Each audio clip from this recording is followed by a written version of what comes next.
Dövlət başkanlığı tələ cahil uçub Türkmenistan prezidenti Sərdar Berdiməhəmmədovun qonaq getdiyi ailədəki görüntüləri sosial şəbəkələrdə geniş müzakirələrə səbəb olub. Ölkənin dövlət mediası tərəfindən yayılan videoda prezident divanda rahat oturarkən ev sahibləri yerdə xalça üzərində əyləşib. Bu kadrlar prezidentin xalqla yaxınlıq nümayiş etdirmək istəyi kimi təqdim olunsa da, bir çox istifadəçi və tənqidçilər tərəfindən simvolik tabeçilik və sosial bərabərsizlik kimi qiymətləndirilib.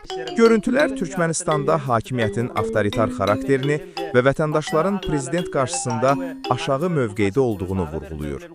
Sosial mediada, xüsusilə Twitter və Instagramda paylaşanlar bu sadəcə hörmət deyil, qorxu və tabeçilikdir kimi şərhlər yazır.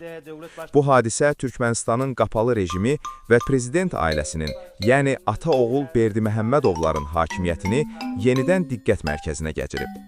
Hadisə ilə bağlı rəsmi şərh hələ verilməyib.